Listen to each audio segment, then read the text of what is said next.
스스로 일어서는 자는 칼로 망하리라.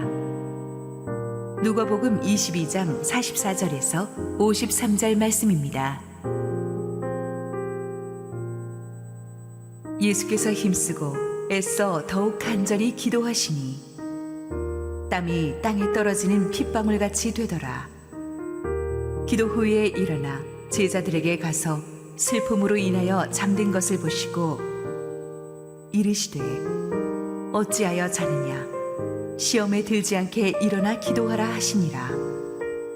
말씀하실 때에 한 무리가 오는데 12 중에 하나인 유다라 하는 자가 그들을 앞장서 와서 예수께 입을 맞추려고 가까이 하는지라. 예수께서 이르시되 유다야, 내가 입맞춤으로 인자를 파느냐 하시니 그의 주위 사람들이 그 된 일을 보고 여짜오되 주여, 우리가 칼로 치리이까 하고 그 중에 한 사람이 대제사장의 종을 쳐 그 오른쪽 귀를 떨어뜨린지라.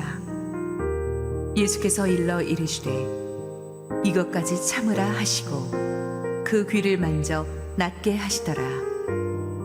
예수께서 그 잡으러 온 대제사장들과 성전의 경비대장들과 장로들에게 이르시되 너희가 강도를 잡는 것 같이 검과 몽치를 가지고 나왔느냐? 내가 날마다 너희와 함께 성전에 있을 때에 내게 손을 대지 아니하였도다. 그러나 이제는 너희 때요 어둠의 권세로다 하시더라.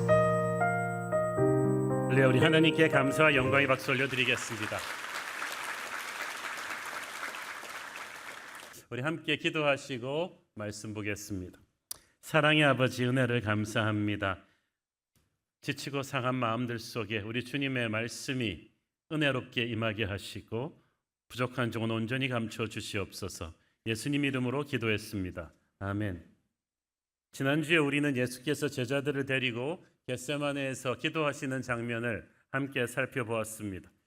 주님의 십자가는 겟세마네의 그 기도의 준비가 없이는 불가능했습니다. 우리가 눈에 보이는 큰 빌딩도 보이지 않는 기초공사가 반드시 있어야만 가능하듯이 겟세마네의 치열한 영적 준비가 없는 갈보리 십자가의 승리는 애시당초 불가능했습니다.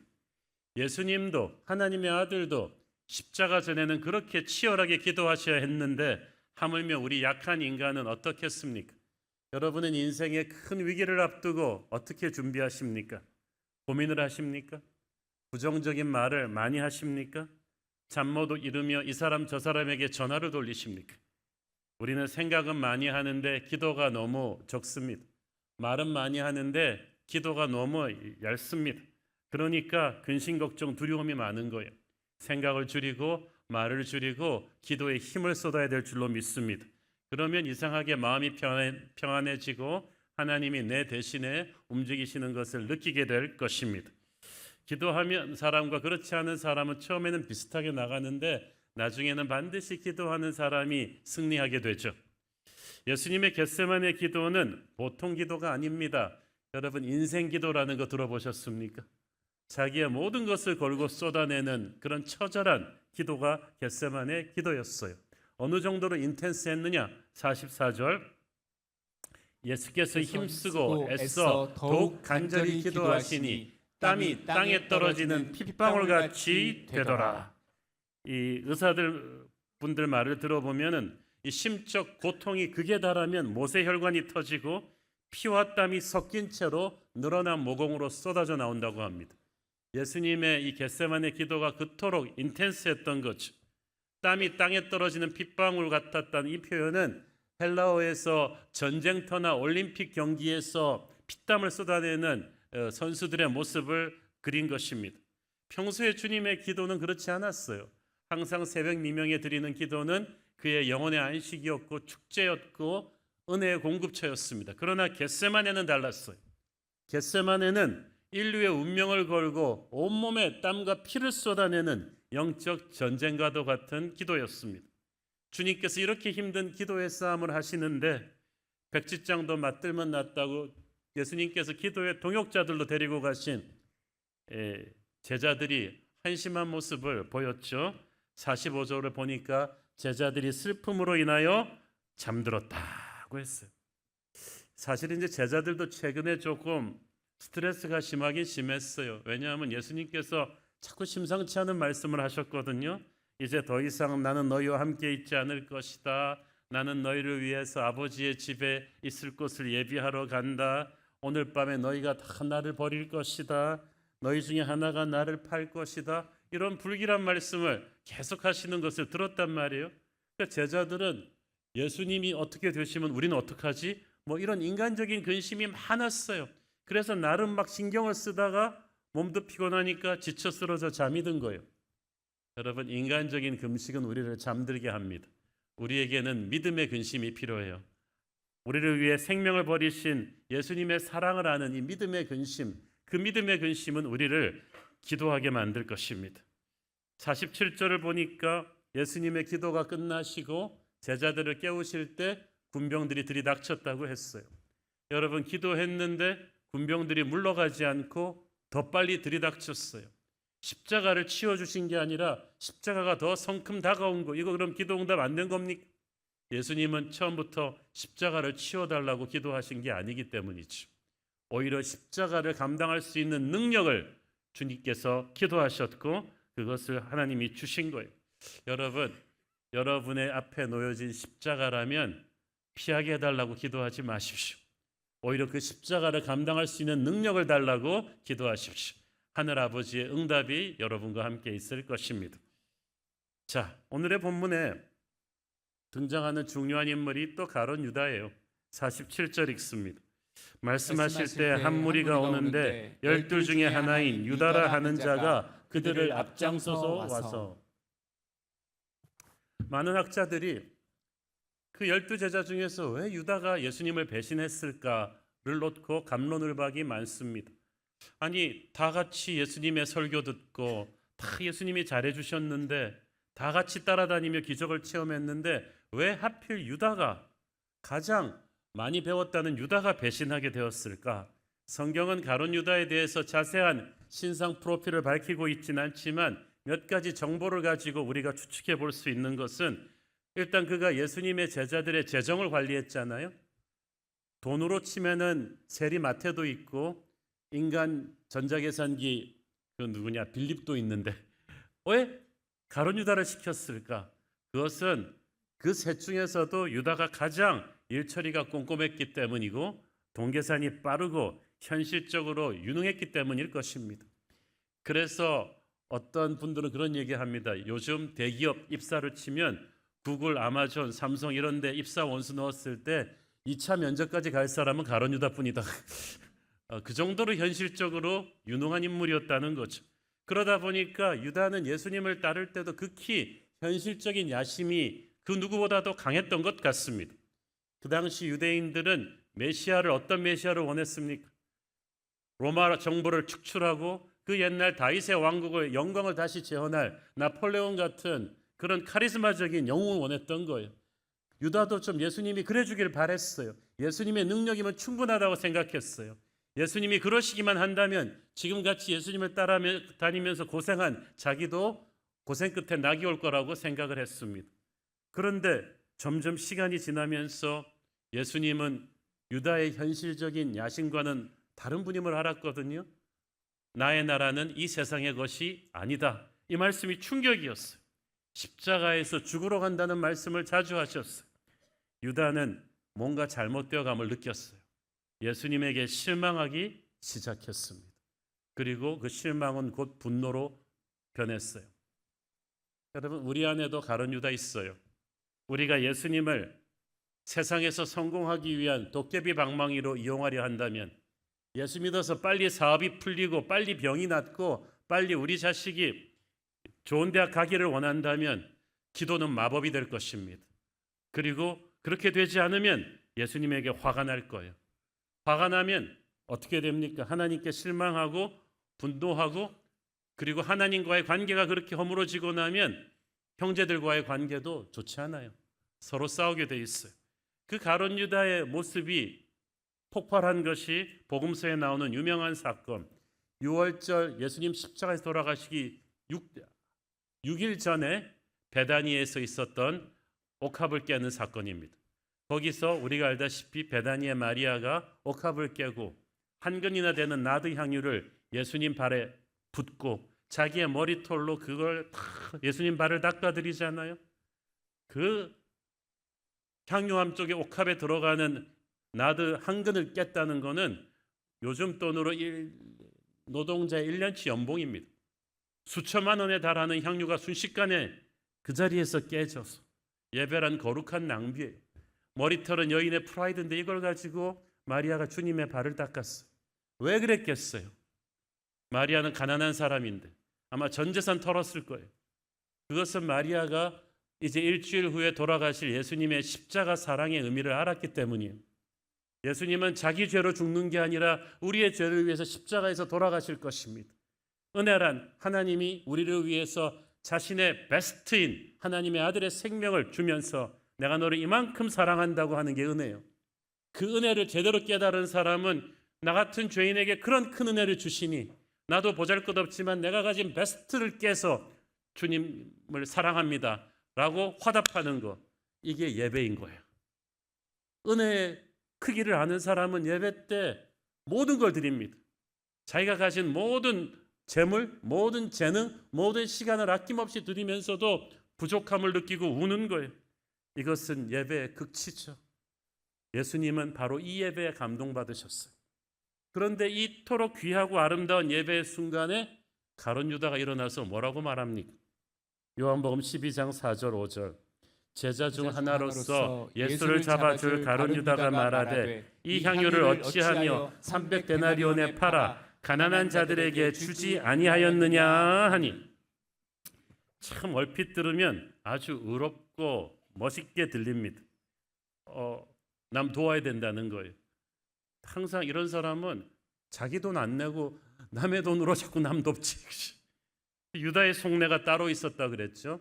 요한복음 12장 6절 이렇게 말하면 가난한 자들을 생각함이 아니요 그는 도둑이라 돈괴를 맞고 거기 넣는 것을 훔쳐 가미로라. 고양이한테 생선 맡긴 게 이게 따로 없네요. 그렇죠? 그러니까 유다는 말과는 전혀 다른 인생을 살고 있었어요. 여러분, 그 사람의 말을 보지 말고 삶을 보세요. 말하는 네가 누구냐? 진짜 가난한 사람, 돕고 사는 사람은 이렇게 남을 공격하지 않아요. 너는 왜 가난한 사람 안 돕는 거야? 라고 남 공격하는 사람은 10중 8구 자기도 안 도와요. 안 돕는 정도가 아니라 그 돈 훔쳐가는 사람이지. 가룟 유다는 왜 그랬을까요? 우리가 하나님께 드리지 못하는 자기의 이기적인 죄가 찔려서 괜히 예수님께 최선을 드리는 마리아를 질책하고 있는 것입니다. 우리가 하나님께 최선을 드리는 걸 아깝다고 생각할 때, 그리고 하나님께 최선을 드리는 형제들의 예배를 정죄하고 비판할 때, 그래서 예배의 시간에 그 십자가 은혜를 깨닫지 못하니까 내 현실적인 욕심과 충돌하니까 하나님에 대해서 화가 나고, 하나님에 대해서 화가 난 사람이 예배가 제대로 되겠어요? 가룟 유다는 예배가 무너져 내렸어요. 조금 이따 나오지만 예배가 무너져 내린 사람은 마귀의 밥입니다. 가룟 유다가 지금 그렇게 무너지고 있어요. 이에 예수님께서 유다를 꾸짖고 마리아를 칭찬해 주셨죠. 요한복음 12장 7절 8절 예수께서 이르시되 그를 가만두어 나의 장래할 날을 위하여 그것을 간직하게 하라. 가난한 자들은 항상 너희와 함께 있거니와 나는 항상 있지 아니하리라 하시니. 주님 말씀의 핵심은 이거예요. 가난한 자들을 사랑해야 한다. 그렇지만 가난한 자들과 하나님을 어찌 동일선상에 놓을 수 있느냐는 거죠. 너희들은 항상 가난한 자를 도와야 되지만 지금은 십자가 예수님의 은혜에 너희들이 화답할 때다. 값비싼 향유를 드린 마리아의 행동은 예배였죠. 아까 예배가 뭐라 그랬죠? 나를 위해 자기의 최고를 주신 하나님께 나의 최고를 드려 화답하는 게 예배라 그랬어요. 그런 사람에게 하나님의 은혜가 부어지고 오직 우리는 그 은혜의 힘으로 형제를 사랑할 수 있는 줄 믿습니다. 예배가 없는 사역은 없는 거예요. 지금 가룟 유다는 여기서부터 문제가 생겼어요. 예수님이 그렇게 말씀하시며 마리아를 칭찬하시면 유다는 좀 영적으로 철든 사람이라면 회개해야 되잖아요. 회개하는 게 아니라 그때부터 오히려 예수님에게 더한 앙심을 품었습니다.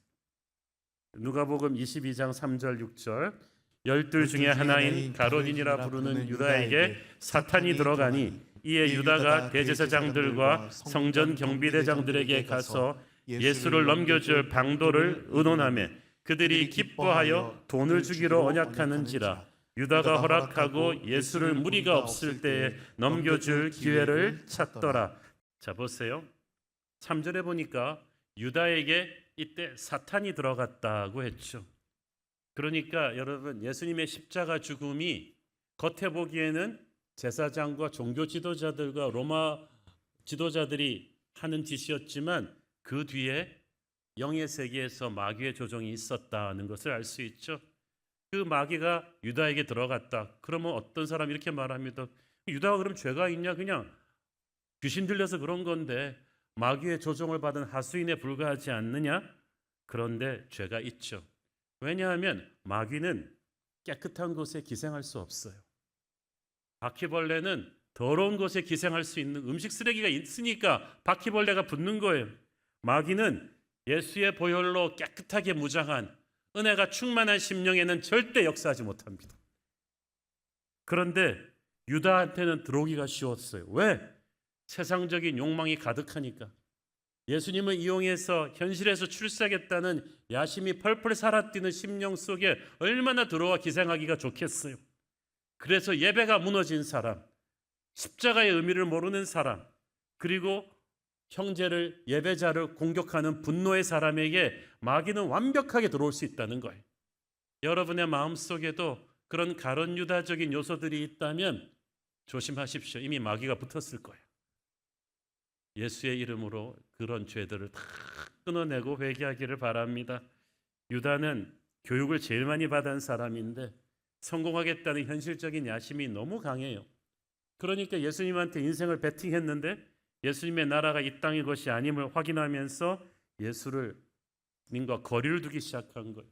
그 예수님과 거리를 두기 시작하면 마귀는 득달같이 그 안으로 들어옵니다.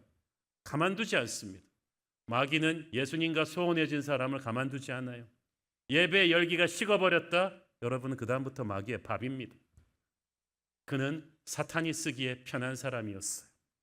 우리는 주님이 쓰시기에는 편한 사람이 되어야 되지만 마귀가 쓰기에는 불편한 사람이 되어야 돼요. 어떤 사람이 마귀가 쓰기에 불편합니까? 십자가의 은혜를 아는 사람이죠. 예배의 자리에 머물러 있는 사람이죠. 그런데 가룟 유다는 예배의 자리에 머물러 있지를 못했어요. 예배의 자리에 형제를 정죄하고 예수님에 대해서 화를 품으니까 현실적인 야심이 채워지지 않아서 예수님에 대해서 감정이 상하니까 그는 사탄에게 이용당하고 마는 거예요. 여러분 안에 가룟 유다 없습니까? 유다는 스스로 종교 지도자들에게 가서 내가 예수를 넘겨주겠다고 자청했습니다. 종교 지도자들은 이게 웬 횡재냐 싶었어요. 안 그래도 예수를 죽이고 싶은데 이 군중이 두려워가지고 어떻게 하면 몰래 빠르게 예수를 잡을 수 있는지, 그러기 위해서는 예수의 동선을 파악을 해야 되는데 이거 어떡하냐 하고 고민하던 차에 12제자 중에 하나가 자기 발로 찾아와서 예수를 넘겨주겠다. 그러니까 이 사람들은 와, 이게 웬 횡재냐 싶어서 가룟 유다한테 돈을 줍니다. 이 돈이 은 30냥이에요. 그 당시 노예 한 사람 몸값이 은 30입니다. 귀하신 주님이 노예 한 사람의 몸값에 팔려버렸어요. 돈을 받고 나서 유다는 이제 어떻게 예수를 넘길까를 기회를 찾고 있다가 지난주에 유월절 만찬 중간에 유다는 나갔는데 만찬이 끝날 때까지 밖에서 기다렸다가 예수님과 제자들이 감람산 쪽으로 방향을 잡는 걸 딱 보자마자 감잡았어요. 평소에 주님께서 중요한 일을 앞두고 항상 겟세마네에 가서 기도하시던 기억이 딱 난 거예요. 겟세마네구나, 행선지가. 그래서 달려가서 무리를 이끌고 그리로 달려온 거죠. 여러분, 유다는 예수님에 대해서 하는 거룩한 지식을 이렇게 악하게 사용했습니다. 그리고 군병들이 도착했을 때 성지순례 가보신 분은 아시겠지만 겟세마네 동산이 그렇게 넓지 않아요.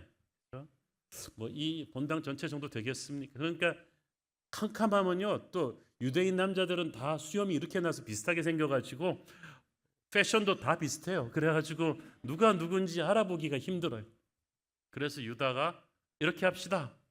내가 가서 예수님을 안고 친구의 입맞춤을 하겠습니다. 고대 중동에서 끌어안고 입맞춤하는 것은 가장 친한 친구들의 우정을 표시하는 거예요.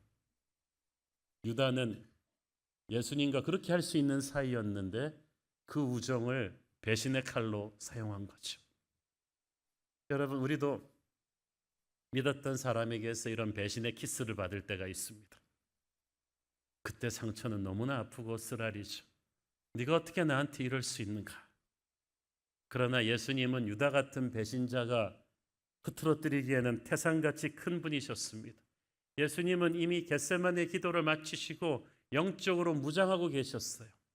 여러분, 영적으로 무장한 사람한테는 사람의 배신이 그렇게 큰 상처를 주지는 않습니다. 오히려 가엾은 눈으로 유다를 보시면서 말씀하셨죠. 유다야, 네가 입맞춤으로 인자를 파느냐? 마태복음에 보니까 my friend, 친구라 그랬어요. 예수님은 끝까지 유다를 친구로 대하시면서 회개할 기회를 주셨습니다. 예수님은 자기를 배신하는 유다를 불쌍히 여기셨어요. 기도한 사람에게는 인간의 배신이 그렇게 큰 문제가 되지 않습니다. 예수님을 보십시오. 우리가 기도하고 살아갈 때도 우리를 배신하는 사람이 있어요. 그러나 그 배신이 전에처럼 우리의 심장을 도려내는 아픔은 아닐 것입니다. 믿었던 사람에게 배신당해가지고 그 과거의 트라우마가 아직도 기억나는 분이 있다면 예수님을 생각하십시오. 예수님 같은 분도 배신당하셨는데 우리같이 부족한 인품으로 한두 번 배신 안 당하고 어떻게 살았겠어요?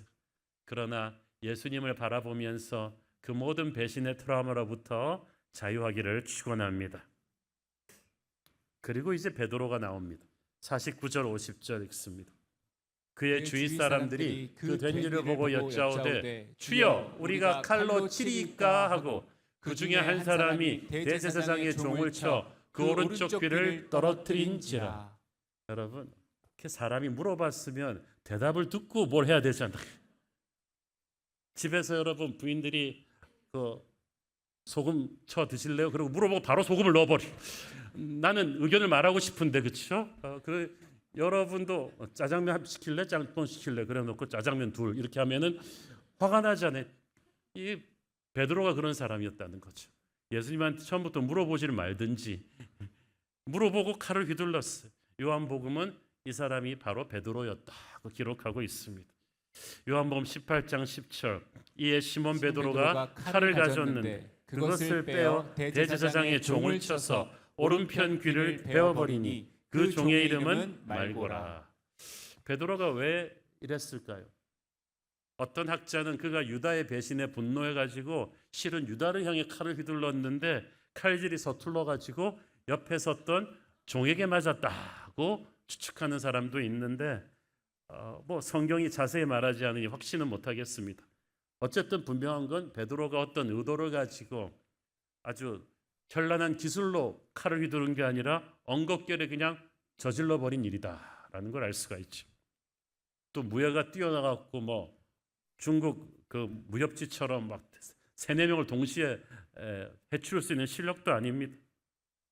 병사도 아니고 종의 귀를 잘못 맞춰서 잘라버렸어요. 베드로가 왜 이렇게 엉겁결에 휘둘렀는가?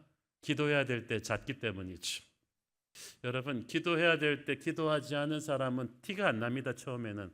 그렇지만 인생에서 힘들고 무서운 일이 턱 닥쳤을 때 어떤 반응이 튀어나온지를 보면 압니다. 기도하지 않은 사람은 본능적으로 베드로처럼 폭력의 말을 하고 폭력적인 반응을 보이고 죄에 물든 육체가 시키는 대로 확 움직입니다. 폭력적인 사람은 기도하지 않는 사람이죠. 왜냐하면 우리 주님은 평화의 주님이시고 우리가 주님과 늘 기도하며 교제한다면 우리의 영혼이 단단할 거예요. 그래서 이렇게 폭력적인 충동적인 행동을 못하겠죠. 베드로는 항상 주님을 위해서라면 나는 죽을 수 있다고 큰소리 쳤던 사람입니다. 지난주에 배웠죠. 난 다른 사람들과는 결이 다른 사람이다. 그런데 그리고 그때는 아마 진심이었을 거예요. 그러나 인간적인 진심의 한계는 거기까지입니다. 그래서 인생이 모르는 거예요. 닥쳐봐야 알아요. 그래서 평소에 큰소리 치는 사람들 너무 믿지 마세요. 오직 기도하며 영적으로 준비된 사람만이 인생에 뜻하지 않은 폭풍이 밀어닥쳤을 때 그것을 이겨낼 수 있을 것입니다. 베드로는 인간적인 충성으로 칼을 휘둘렀는데 자기 딴에는 주님 위한답시고 휘둘렀는데 주님이 원한 게 그게 아니었죠. 51절 예수께서 일러 이르시되 이것까지 참으라 하시고 그 귀를 만져 낫게 하시더라. 이것까지 참으라. No more of this. 영어 성경에 그만 좀 하라. 폭력의 칼을 들고 온 저들을 제압하겠다고 너까지 폭력의 칼로 맞서면은 그게 뭐냐는 거지. 그러면서 아주 중요한 말씀을 하셨습니다. 평행 본문인 마태복음 26장 52절 이에 예수께서 이르시되 네 칼을 도로 칼집에 꽂으라. 칼을 가지는 자는 다 칼로 망하느니라. 칼을 가지는 자는 다 칼로 망하느니라. 이 말씀은 죄로 타락한 인간의 역사 전체에게, 인류 문명 전체에게 던지는 하나님의 무서운 경고입니다. 아담과 이브가 에덴 동산에서 쫓겨난 뒤부터 그들의 자식 아벨과 가인 사이에 칼부림이 벌어집니다. 그래서 결국 형제가 형제를 죽이잖아요. 형제를 죽인 가인의 후예들은 그 다음부터 남의 피를 흘리는 칼의 인생을 살았습니다. 칼을 가졌다는 것은 칼로 좋은 걸 만드는 게 아니라 사람을 죽인다는 뜻이에요. 가인의 후손인 두발 가인이 처음으로 철로 만든 각종 무기들을 만들었잖아요. 인류 최초의 무기 제조 공장이 두발 가인입니다. 그것도 후손 라멕은 자기가 사람들을 많이 죽인 살인자라고 공공연히 과시했어요. 가인에게서 흘러내린 살인자의 피가 인류의 역사예요. 동서양의 모든 제국들, 그리스, 로마, 바벨론, 아스리아, 진나라, 연나라, 청나라, 명나라, 인간이 만든 모든 제국, 우리나라 고려왕조, 이씨왕조 다 처음에는 남의 피를 흘려서 세운 제국이에요. 그리고 칼의 힘으로 세운 나라가 오래가는 거 보셨습니까? 제가 역사 전공이라서 아는데 결코 오래들 못 가요. 구소련과 동구 공산권이 왜 그렇게 무너졌어요? 좋은 교육과 경제 시스템, 따뜻한 사회 만드는 건 등한시하고 온 나라를 전투 집단으로 만들려고만 했으니까 그 나라 꼴이 제대로 되겠어요? 군사력에만 신경 쓰는 나라치고 오래 갈 수 있는 나라는 없습니다. 지금도 국민들은 비참하게 굶어 죽어 가는데 저 핵무기 만드는데 정신없는 북한을 보면 너무나 가슴이 아픈 거예요. 칼은 반드시 칼의 복수를 부릅니다. 왜냐하면 우리가 폭력의 칼을 휘두를 때 우리 크리스천들이 좋은 의도로 휘두른다 할지라도 마귀가 달라붙기 때문이죠. 칼은 마귀가 준 힘이지 하나님이 준 힘이 아니에요. 여러분이 칼을 휘두르는 순간 마귀여 나와 함께 하시옵소서 그러고 있는 거예요. 칼로 남의 피를 흘리고 일어난 사람을 그래서 반드시 다른 사람의 칼로 망하도록 돼 있어요. 구약 성경에 보면은 무시무시한 군사력을 자랑하던 아수르가 얼마나 무참하게 무너지는지 하나님이 예언하셨잖아요. 하나님은 성경에서 누차 말씀하셨어요. 나는 칼의 나라를 싫어한다. 아수르만 그랬나요? 군사력에 광분하던 스파르타도 중국의 연나라도 다 칼에 의해서 망하게 됩니다. 예수님께서 그래서 베드로에게 이것까지 참으라 No more of this라고 말씀하신 것은 하나님의 사람인 너는 세상의 힘인 칼의 힘으로 일어나서 안 된다. 칼의 힘으로 너를 지키려고 해서는 안 된다는 거죠. 그 순간 너도 마귀가 붙을 것이다. 그 세상의 칼을 어찌 하나님의 사람인 네가 이 중요한 순간에 휘두른다는 말이니. 그러면 너와 세상이 다를 것이 없다. 그러면 너도 마귀에게 휘둘리게 된다는 뜻이죠. 칼은 단순한 폭력의 힘이 아니라 모든 종류의 세상적인 힘을 말할 것입니다. 우리 자신을 지키기 위해서 우리 크리스천들도 세상의 칼을 휘두르고 싶은 유혹과 항상 싸웁니다.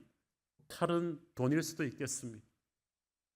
돈으로 모든 문제를 해결하려는 사람, 돈 자랑하는 사람, 돈으로 남 상처 주는 사람 반드시 돈 때문에 망할 것입니다. 여러분 돈의 칼을 함부로 휘두르지 마세요. 지금 한국이 잘 사는 나라가 됐기 때문에 우리는 이 경고를 들어야 돼요. 칼은 권력일 수도 있습니다. 높은 자리 갔다고 함부로 그 권력의 칼로 남을 상처 주지 마세요.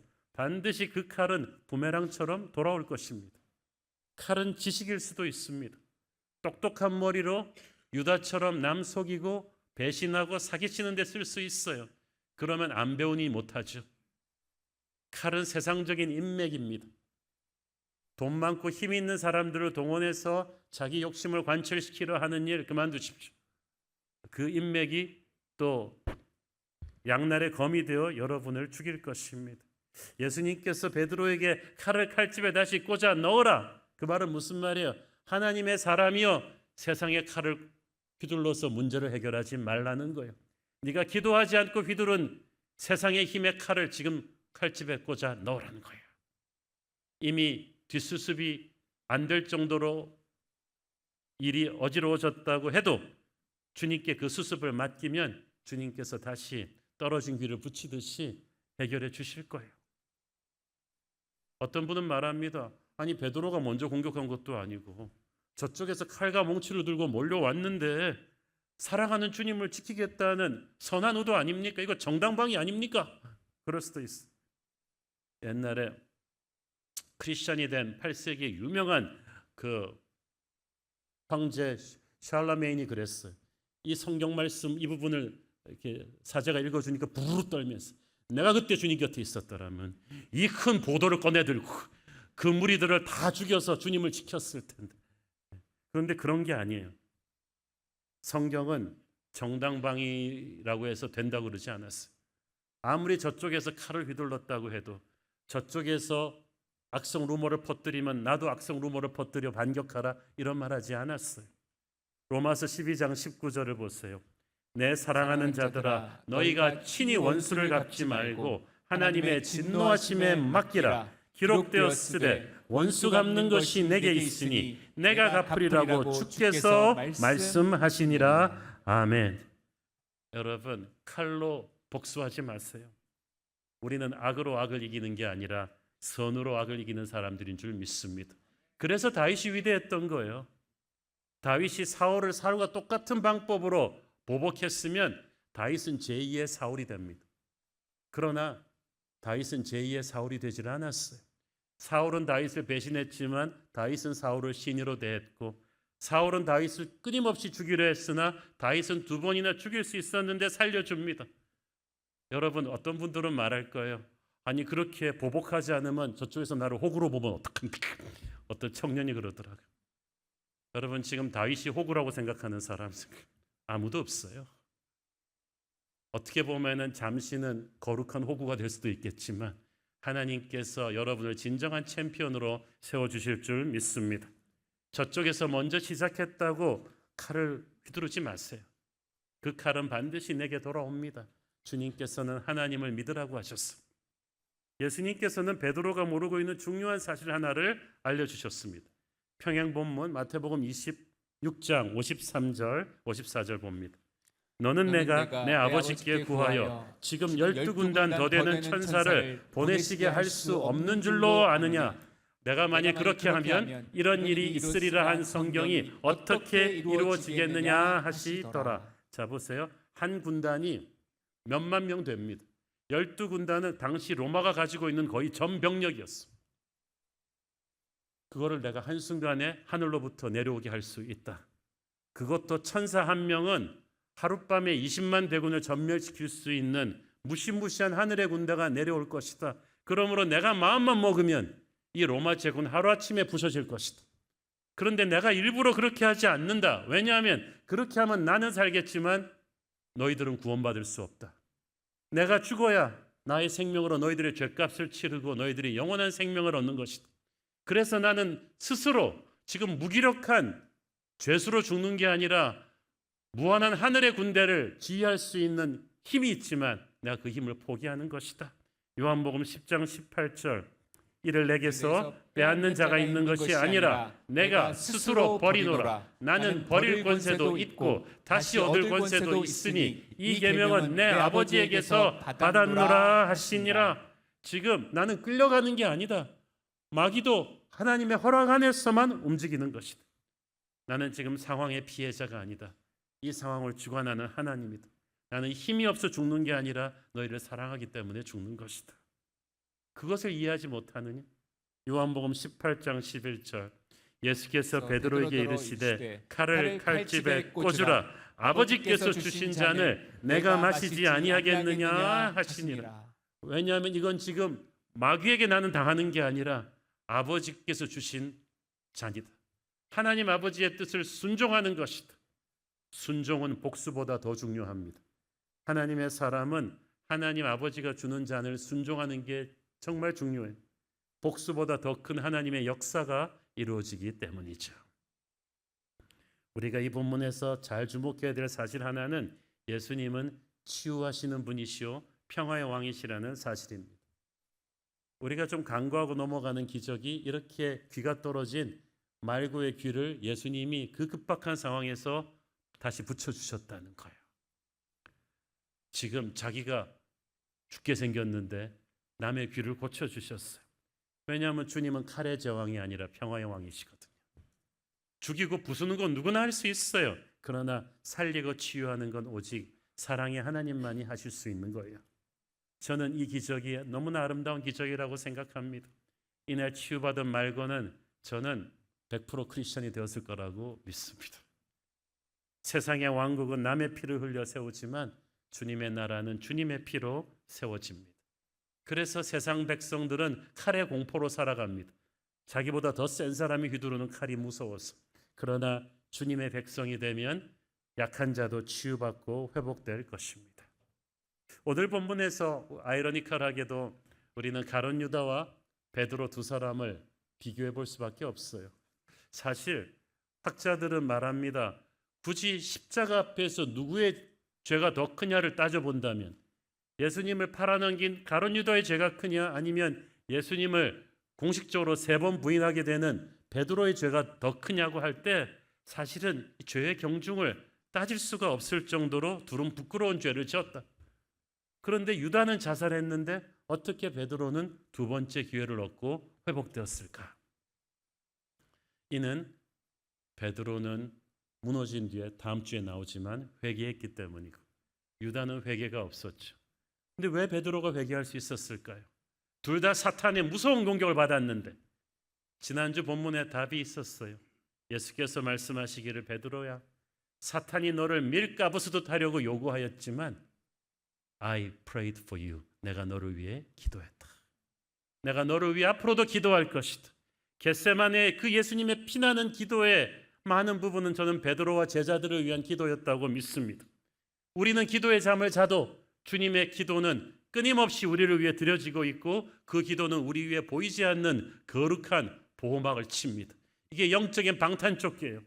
사탄이 쏘지만 휘청하지만 다시 일어설 수 있게 하는 힘, 우리 주님의 기도예요. 베드로가 비록 졸긴 했지만 그래도 겟세마네까지 쫓아가가지고 기도하시는 주님을 바라보면서 잠이 들었잖아요. 저 이거 대단하다고 생각해요. 가룟 유다는 6월절 예배 전 중간에 튀어나가 버렸잖아요. 예수님께서는 베드로를 야단치신 적도 많으십니다. 너희 사탄아 물러가라 그랬을 때도 베드로는 기가 죽긴 했지만 도망가진 않았어요. 항상 예배의 자리에 그래도 기도의 자리에 베드로는 따라와 있었다는 것. 이게 커요. 그러니까 실패하고 넘어져도 은혜의 기도의 보호막이 베드로는 지키는 거죠. 그에 비해 유다는 예배가 이미 무너져 내렸어요. 예배드리는 옥합을 깨는 여인도 비난하고 미움의 노예가 되어 있었고 6월절 만찬도 끝까지 하지 못하고 튀어나가 버리고 그러니까 유다는 회개할 수가 없는 거예요. 예배 자리에 있지 않으니까 마귀의 밥이 되는 거죠. 사랑하는 여러분, 우리 안에 유다의 포텐셜도 있고 베드로의 포텐셜도 있어요. 그러나 우리가 끝까지 그 예배의 자리에 있다면 주님은 우리를 다시 일으켜 주실 수 있습니다.